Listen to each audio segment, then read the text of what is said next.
রাসূলিল কারীম প্রশংসা আল্লাহর জন্য, সকলে বলি আলহামদুলিল্লাহ। আলহামদুলিল্লাহ, সালাত ও সালাম আল্লাহ রাসূলের উপর, সকলে বলি সাল্লাল্লাহু আলাইহি ওয়াসাল্লাম। আসলে আজকে আমরা এখানে কথা বলতে আসি নাই, আমরা এসেছি কথা শোনার জন্য এবং উপদেশ নেওয়ার জন্য। কথা বলে ঠিক না ঠিক? এই মত বিনিময় সভা আজকে আমাদের 3 বছর হচ্ছে। এই 3 বছর শুধু আমাদের মত বিনিময় চলতেছে, কাজ আর হচ্ছে না। কথা বলে ঠিক না ঠিক? সুতরাং আজকে উপস্থিত আছেন আমার সাইবানকের গোলাম রব্বানী ভাই সহ অনেকে উপস্থিত আছেন। তাদেরকে আমরা বলবো এত সে মত বিনিময় হলো 3 বছরে, আমাদের জন্য এই মত বিনিময় গুলো আমাদের বাস্তবে যেন আমরা রূপ দিতে পারি ইনশাআল্লাহ। আরেকটা বিষয় হচ্ছে আমাদের গাইবান্ধা জেলার মধ্যে ঐক্য নাই, এটা সবাই বলে গেছে। এই ঐক্য না থাকার আমি বলে দিই একটাই কারণ, সেটা হলো আমরা একে অন্যকে প্রতিদ্বন্দ্বী ভাবি, সহযাত্রী ভাবি না। কথা বলে ঠিক না ঠিক?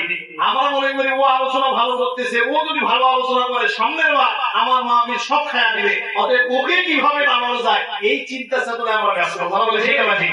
এই জন্য আমরা নিজেদেরকে প্রতিদ্বন্দ্বী ভাববো না, আমরা নিজেদেরকে সহযাত্রী ভাববো এবং সহযাত্রী ভেবে দ্বীন ইসলামের কথাগুলো ইখলাসের সহিত আল্লাহ রাব্বুল আলামিন যেন আমাদেরকে বলার তৌফিক দান করে, সকলে আল্লাহুম্মা আমিন।